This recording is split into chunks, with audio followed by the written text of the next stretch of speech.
Madam Vice President, I'm delighted to be able to welcome you to the Philippines on your first visit to our country. After a very, very brief conversation back in Bangkok, Yes. and we have been looking forward to this visit for a while, and we've been preparing for it. The Vice President has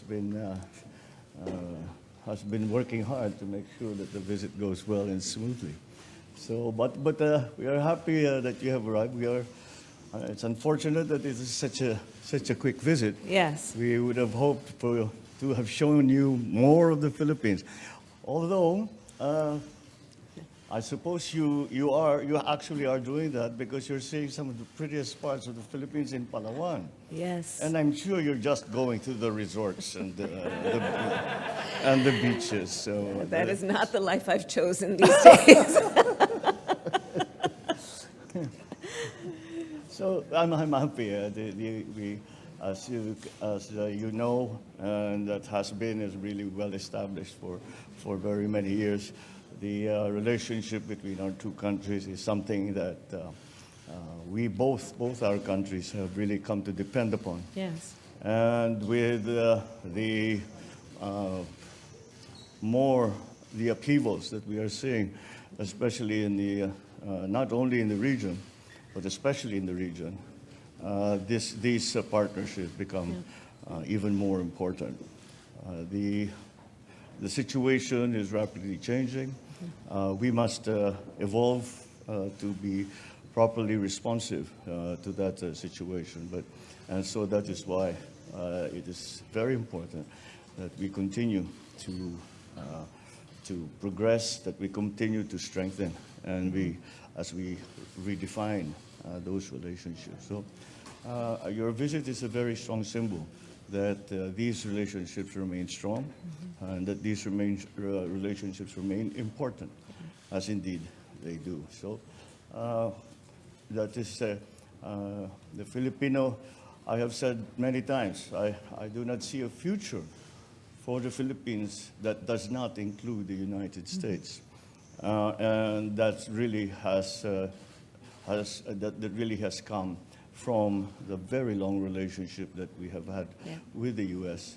and the continuing to and of course we went through different phases of relationship, but since the war, it has just been strengthened in every way. Yes. In the economic sense, in the political sense, defense, security.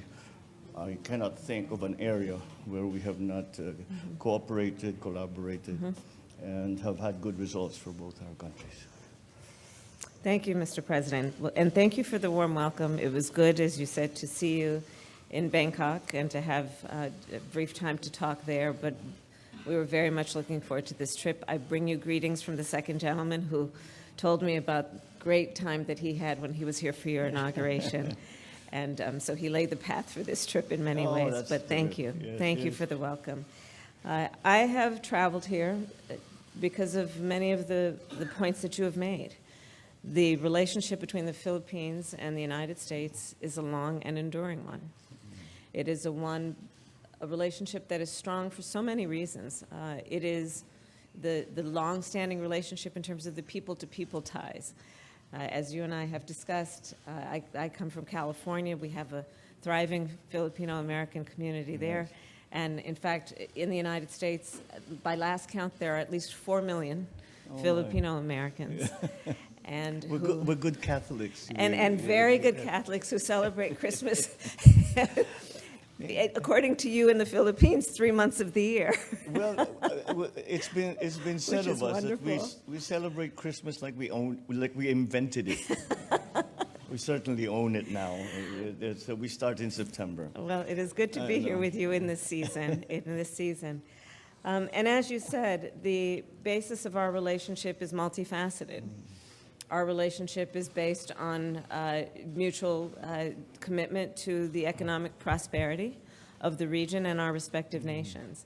And during the conversation that we have today, we will talk more about what that means in terms of the opportunities that are presented through our mutual concern about the climate crisis and what we might do in terms of investments in renewable energy and thinking about clean power and the industries that will come about because of that commitment and what that will mean in terms of economic prosperity through the creation of jobs, the creation of industries, and the bilateral relationship we have to coordinate in that regard.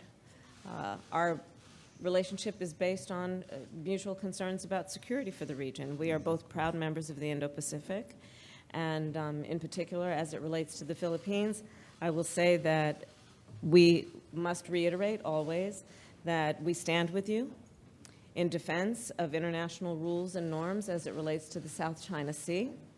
An armed attack on the Philippines' armed forces, public vessels, or aircraft in the South China Sea would invoke U.S. mutual defense commitments.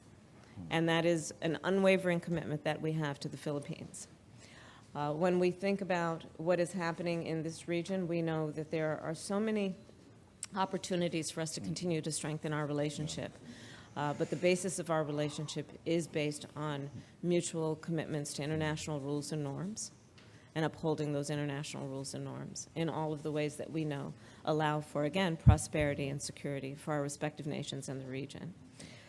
So again, I will reiterate that the alliance between the United States and the Philippines is a strong one, an enduring one, and only under your leadership continues to be strengthened.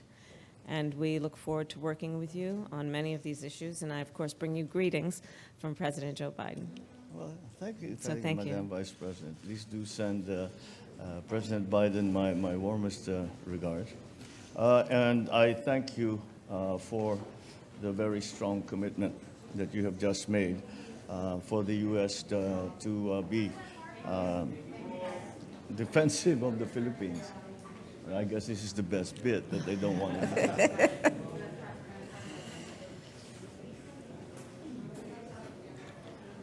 The very strong commitment that you have just made for the United States to be by the Philippines and to that any